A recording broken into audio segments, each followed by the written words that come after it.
Okay, as you can see, these are the old strings that are previously attached to the guitar.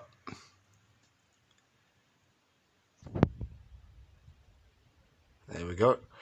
And first we're going to start by taking these off, and we're going to do that by undoing the tension on every single one as far as you can. And once the slack is like this on every single string, we'll move on to the next step. So as you can see now, there's a lot of slack, which means that we can undo it from the nut at the top, just like this.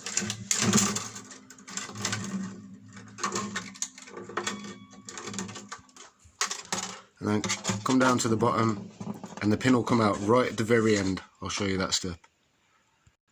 So I apply the same method to every single string now, once again by taking all the slack off and just threading it out the nut, bringing it to the bottom. Now as you can see, all of the strings are at the bottom, and that makes it easier to get the pins out because you just put your hand inside and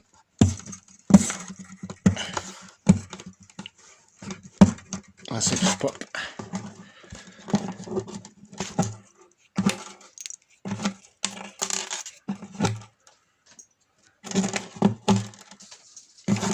Okay, and then we have it.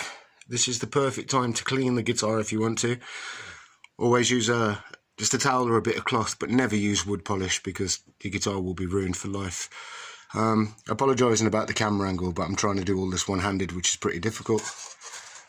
So wrap your old strings up into a little knot, chuck them in the bin, and I'm going to show you how to attach them now.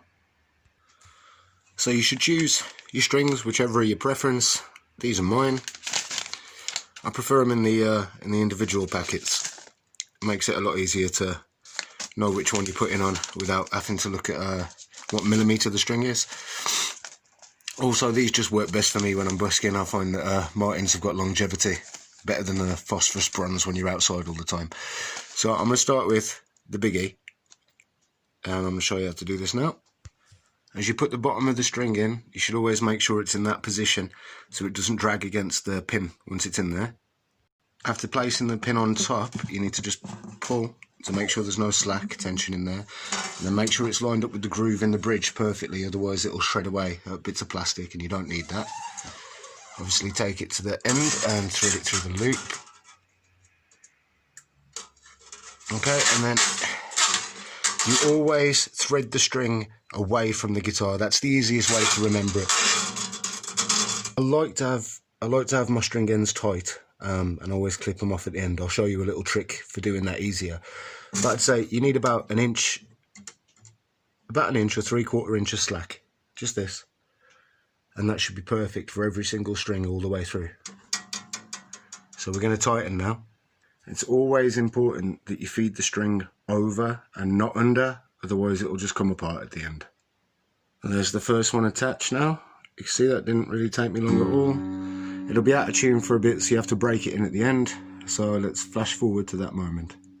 And as you can see, in less than 10 minutes, there's a whole new set of strings. A music shop will charge you £10 for this service, and you can do it yourself in 10 minutes, so save the money. Alright, that's that. Take care, folks.